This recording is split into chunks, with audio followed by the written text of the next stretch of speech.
Minhas queridas amigas, permitam-me que assim me vos dirija. Acho que por esta altura já todas compreenderam que a riqueza desta conversa, deste feliz encontro que aqui nos juntou, vale sobretudo por aquilo que está naquilo que aconteceu até agora. A mim só me cabe cumprir a tarefa talvez não muito fácil de não deslustrar, não retirar brilho nenhum, nem clarividência nenhuma aos testemunhos, aos contributos que aqui vieram e que de alguma forma definem esta candidatura. Eu quero agradecer-vos muito por isso, por estes testemunhos, por estes contributos. Quero agradecer aquilo que foram manifestações de apoio, assegurando-vos que, além de muito me sensibilizarem, me dão ainda mais força e mais determinação para travar o combate pela defesa dos valores desta candidatura. E entre os valores desta candidatura inscreve-se, sem dúvida nenhuma, a igualdade e o combate que temos que travar para que a igualdade seja uma realidade na vida do nosso país, na vida de todos. Quero fazer-vos uma advertência e um apelo. A advertência é que nós não se procurou com esta iniciativa compor aqui uma bela moldura feminina em torno de um candidato homem, da qual pudessem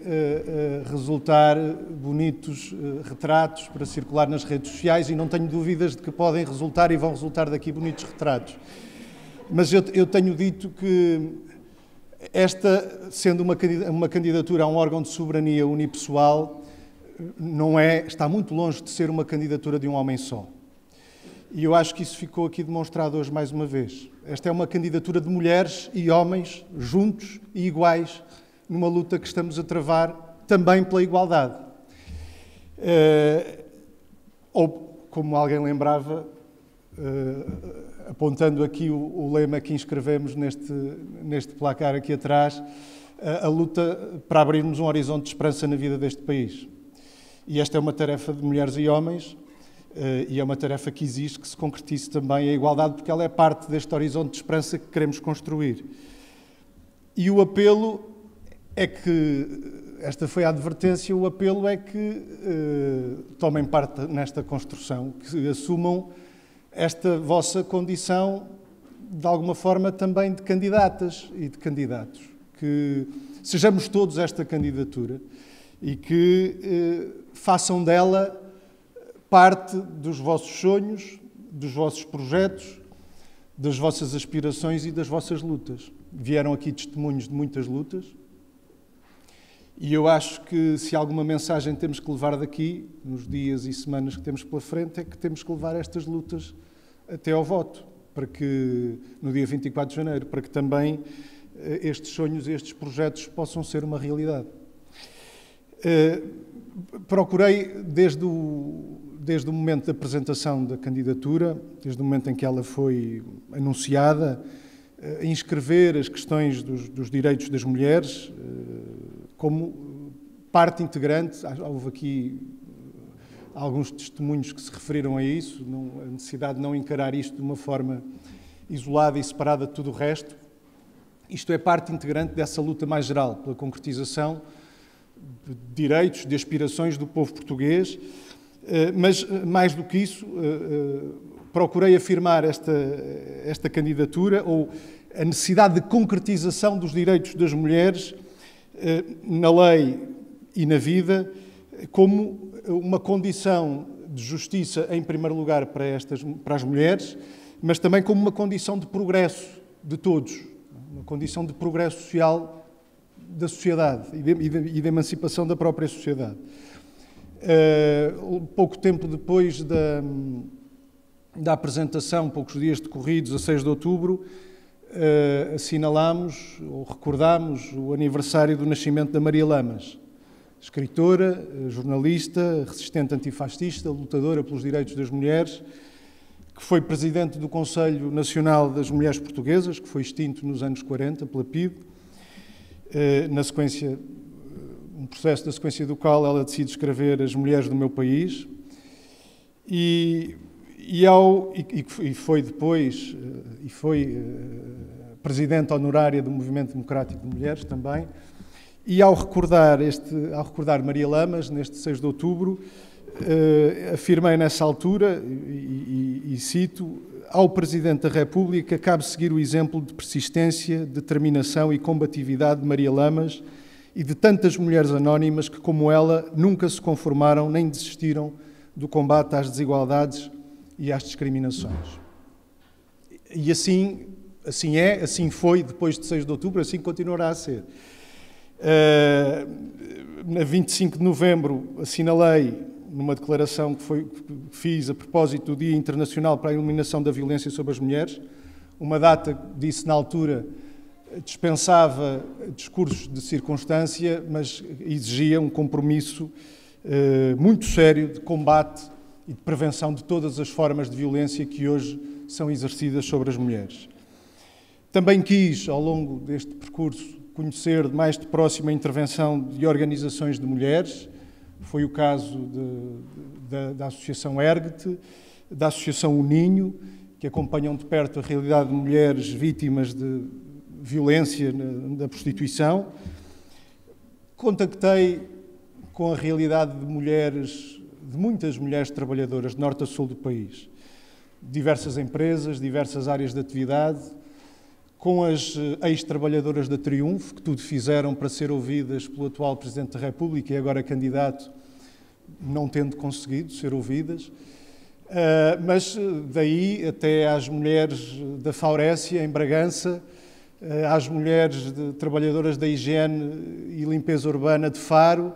passando pelas operadoras de call center de inúmeras empresas, enfim, tantas outras trabalhadoras, mulheres de tantas empresas e setores de atividade. Tenho dito ao longo deste percurso, por diversas vezes, e é-me grato constatar que várias das que aqui vieram constataram isso, tenho algumas vezes, para não dizer muitas vezes, falado na Constituição da República Portuguesa, a partir daquele que é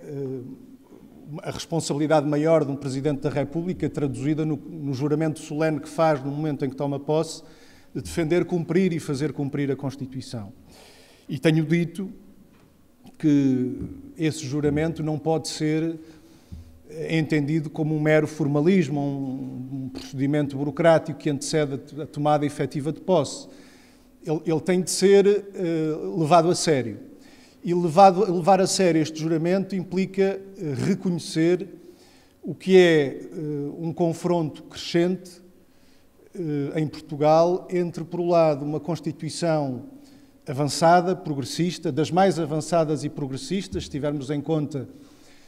o contexto dos países com os quais habitualmente nos comparamos, a nossa Constituição é provavelmente a mais avançada e progressista, mas existe esse confronto na vida nacional entre essa Constituição e um curso da vida nacional que se foi afastando dela e dos valores nela inscritos. Isso acontece também no que diz respeito aos direitos das mulheres e à igualdade. E este conflito é para vencer também aqui. Este conflito tem de ser para resolver também aqui. Este confronto entre a letra e o espírito da Constituição e a realidade vivida pelas mulheres do meu país, do nosso país, tem de ser resolvido. Esta candidatura existe também para chamar a atenção para isto.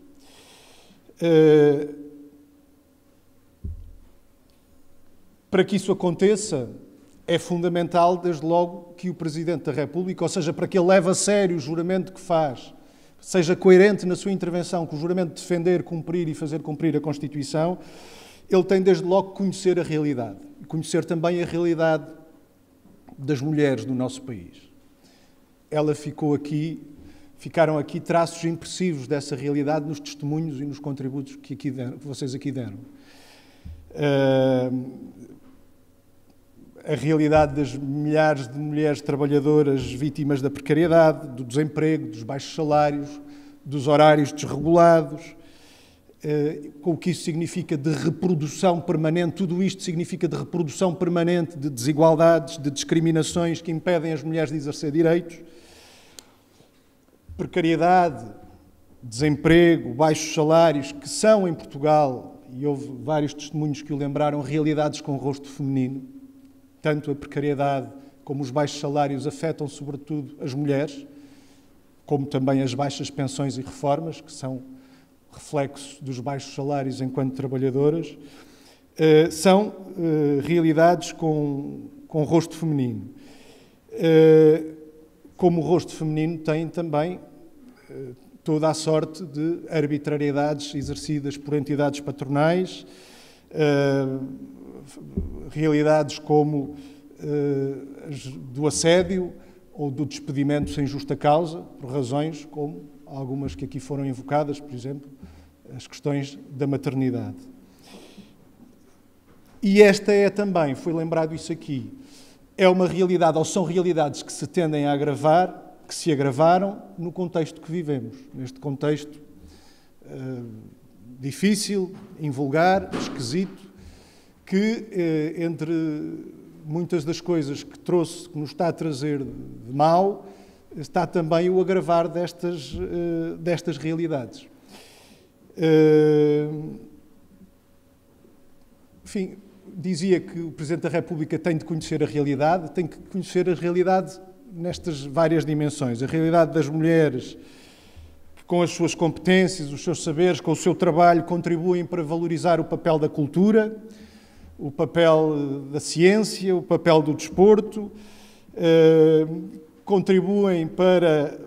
nesta altura tão difícil da nossa vida, para proteger a nossa saúde, e falou-se aqui das profissões feminizadas na saúde, na educação, mas também noutras áreas de que aqui falaram, são profissões onde as mulheres têm uma fortíssima prevalência, foram muitas mulheres, estão muitas mulheres entre aqueles que estiveram e estão na chamada, naquilo que agora se diz muito ser, a linha da frente de combate à pandemia, de proteção, de defesa da nossa saúde, mas não me esqueço que muitas dessas mulheres da linha da frente levam para casa ao fim do mês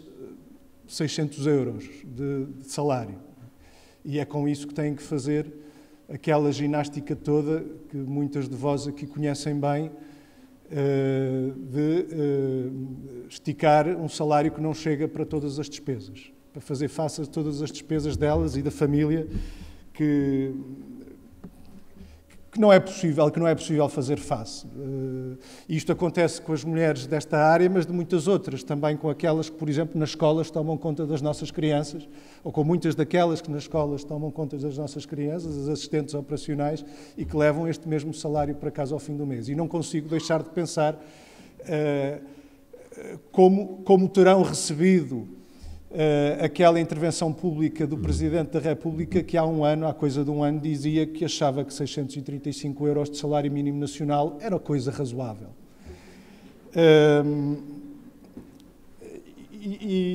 Portanto, conhecer a realidade é conhecer também a realidade destas mulheres. É ter presente aquilo que falta avançar, seguramente no trabalho, também na sociedade, também na família. Houve quem falasse disso aqui, onde continua a prevalecer aquela versão do alguns homens ajudam, o que é verdade, porque alguns ajudam, mas não é a verdade que queremos, porque essa tem que ver com uma genuína partilha e não com maior ou menor mãozinha que se possa dar, mas com essa verdadeira partilha de responsabilidades, e também aqui há um caminho a trilhar. Mas é importante conhecer o ponto de onde partimos. Como é importante reconhecer a realidade que aqui foi trazida das duplas discriminações, por exemplo, as mulheres que sofrem o facto de serem pessoas com deficiência. Enfim, é necessário reconhecer tudo isto, mas não basta apenas conhecer a realidade e, na medida do possível, ter um sentimento de identificação com aquelas que a sofrem. É necessário também que o Presidente da República aponte caminhos de superação dessa realidade. Sem esquecer que nós precisamos, seguramente, de avançar muito, mas que vivemos um tempo em que não estamos também livres de retrocessos. Não foi há muito tempo em que regredimos, por exemplo, no plano dos horários de trabalho, em que das 35 horas passou para as 40 horas. Isso foi, felizmente, possível reverter também fruto da luta de muitas mulheres, mas isso demonstrou como as lutas que travamos não são sempre feitas de avanços.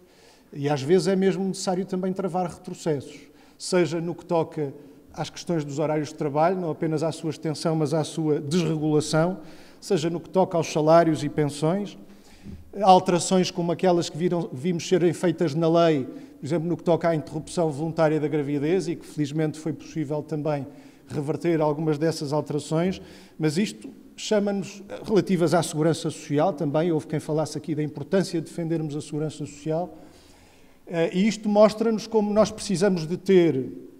a importância de termos na Presidência da República não apenas alguém que tenha este sentimento de identificação profunda com as dificuldades que são vividas pelas mulheres, mas que aponte este caminho de superação dessas dificuldades e que tenha presente em todos os combates,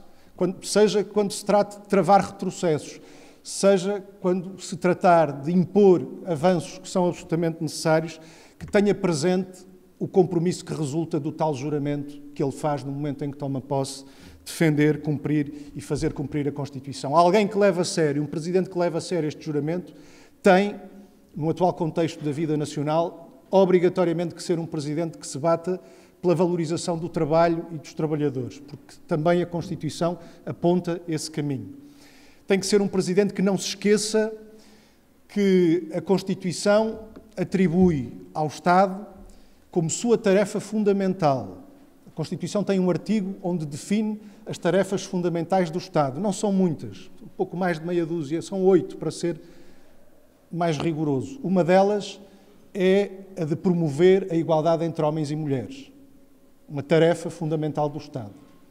Não é, infelizmente, a única, mas é seguramente uma que não tem sido assumida como tarefa fundamental. E aquele que jura defender, cumprir e fazer cumprir uma Constituição que atribui ao Estado esta tarefa fundamental tem que lembrar que o Estado e os demais órgãos de soberania não estão a cumprir com esta tarefa fundamental. Tem que olhar depois para esta necessidade de, respeitando aquilo que ele jurou defender, cumprir e fazer cumprir, valorizar o trabalho e os trabalhadores. Porque a Constituição inscreve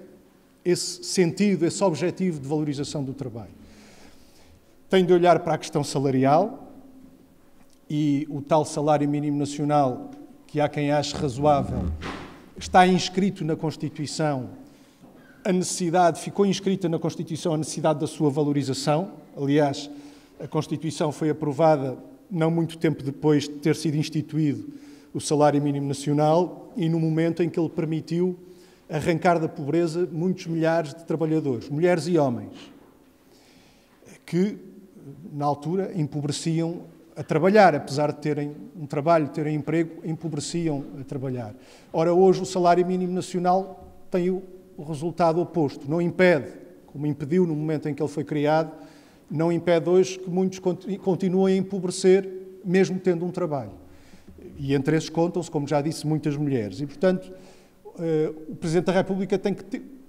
colocar todo o peso das suas intervenções e todo o peso do exercício dos seus poderes do lado desta valorização dos salários, valorização do trabalho e dos trabalhadores, que passa também uma coisa de que aqui falaram, pela necessidade de criar outras e melhores condições de compatibilização entre vida profissional e vida familiar. A Constituição refere-o mais do que uma vez, esta compatibilização entre vida profissional e vida familiar. Já agora, compatibilização que abre espaço para outras coisas, para a participação, para outras dimensões da participação cívica, associativa, social, política, porque também disso se faz a nossa vida, para o lazer, para a cultura, porque também disso tem de ser feita a vida de todos e a vida de todas as mulheres. Ora, não preciso de vos dizer que também em tudo isto foi muito aquilo que ficou por fazer e, pior do que isso, houve algumas coisas que foram feitas e que não apenas não contribuíram para que tudo isto fosse uma realidade, mas desajudaram a que isto fosse uma realidade. Não foi há muito tempo que o Presidente da República decidiu promulgar alterações às leis do trabalho que tornam ainda mais difícil a compatibilização entre vida profissional e vida familiar. Veio aqui um testemunho sobre a realidade das trabalhadoras das superfícies comerciais, das grandes superfícies comerciais. É um exemplo, entre outros possíveis, onde, fruto dessas alterações às leis do trabalho e de instrumentos como o Banco de Horas, a vida destas trabalhadoras e trabalhadores é completamente desregulada. A Luísa lembrava que trabalham de segunda a domingo. Muitas, não apenas aqui, mas também na indústria, trabalham por turnos. Houve um crescimento brutal, no espaço de 2 décadas, das trabalhadoras que têm de trabalhar por turnos. Cresceu brutalmente a percentagem de trabalhadoras que hoje trabalham por turnos, e isso é tempo que é roubado a esta compatibilização com a vida familiar, mas também a todas as outras dimensões da vida das mulheres. Ao lazer, à cultura, ao recreio, ao desporto, à participação cívica, política, associativa. E por aqui se demonstra como, mesmo não sendo governo, o Presidente da República não é governo, não lhe cabe governar, não lhe cabe sequer fazer leis, essas cabem, esse poder legislativo e executivo cabe à Assembleia da República e ao Governo, mas o Presidente da República tem o conjunto de poderes que a Constituição lhe atribui que têm de dar um contributo muito grande para esta mudança de curso que se impõe na vida deste país e na vida das mulheres deste país. Desde logo, não é preciso ir àqueles poderes mais significativos, mais extremos de poder demitir um governo,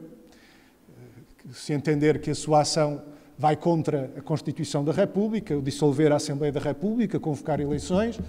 mas passa também por aqueles poderes de exercício mais cotidiano, desde a promulgação ou veto de leis, e já aqui vimos exemplos de situações em que fez diferença a forma como esse poder foi exercido, o poder de pedir fiscalização, de legislação, de inconstitucionalidade das leis ao Tribunal Constitucional, e tanto que havia por fazer em muito daquilo de que já aqui falámos hoje, ou também a apreciação de inconstitucionalidades por omissão, sempre que entende que aquilo que são princípios e valores constitucionalmente consagrados não são realidade vivida por todas e todos, por alguma falha do poder legislativo, nomeadamente. Então aí pode também ter esse poder de pedir essa apreciação ao Tribunal Constitucional. Enfim, entre outros poderes, as mensagens que pode dirigir, a forma como pode convocar extraordinariamente outros órgãos de soberania, o peso das suas intervenções públicas. Aqui o poder da palavra não é mera figura de retórica. Se alguém em quem a palavra pesa no curso da vida e no curso das coisas é o Presidente da República. A questão é se esse poder da palavra e o peso dessas intervenções, o exercício desses poderes, é colocado do lado da superação das dificuldades e problemas sentidos pelas mulheres, ou é colocado para continuar por caminhos que não apenas não resolvem esses problemas, mas muitas vezes tendem a agravá-los. Eu retive aqui muitas das sugestões que aqui foram dadas, não me poderei referir a todas, mas quero assegurar-vos que tomei boa nota de todas e que as terei em conta neste combate que estamos a travar, mas peço-vos também que as tenham vocês também em conta. Porque é mesmo assim, neste combate que estamos a travar. Eu estou e farei o possível em todas as circunstâncias em que isso seja preciso, em que isso seja necessário, em não deixar de trazer estas questões para o centro da minha intervenção enquanto candidato, mas pedia-vos que pudessem fazer o mesmo. Dentro desta ideia de que isto não é batalha para um homem só, é batalha para todas as mulheres e para todos os homens que percebem a importância, a necessidade, o dever de a travarmos, que o possam fazer. Todas as formas possíveis, até dia 24 de janeiro, seguramente também depois do dia 24 de janeiro, não isolando, retive esta preocupação, não isolando as questões das mulheres de tudo o resto e não esquecendo que aquilo que há por fazer no que toca à concretização dos direitos das mulheres é uma tarefa para todos, homens e mulheres. Na concretização dessas tarefas ou é com a concretização dessas tarefas que se abre o tal horizonte de esperança na vida deste país. Um horizonte de esperança pelo qual vale a pena lutar, acho que estão todos de acordo, e eu conto convosco para, travando esta batalha, ajudarmos a abrir este horizonte de esperança na vida deste país, projetando nestes dias, semanas que aí vêm até dia 24, projetando nesta campanha eleitoral tudo aquilo que há por fazer na luta pela igualdade, mas projetando também aquilo que são muitos dos sonhos, dos projetos, das aspirações de que aqui ouvimos falar. Eu retive aquela interrogação que a Anabela, quando aqui veio, deixou de o que seria este país se a igualdade fosse uma realidade, o que seria este país se o trabalho fosse valorizado, o que seria este país se o direito à saúde, à educação, à cultura, à habitação não fossem meros direitos inscritos nas páginas da Constituição, mas fossem realidade vivida na vida de todas e de todos. Pois, eu proponho-vos, desde já, a interrogação serve só para nos mobilizarmos, para lutarmos já pela concretização deste país. Nós sabemos todos o que é que ele seria, sabemos todos que seria um país muito melhor, mas vamos lutar por eles desde já. E até dia 24 de janeiro, e seguramente depois do dia 24 de janeiro. Muito obrigado a todos.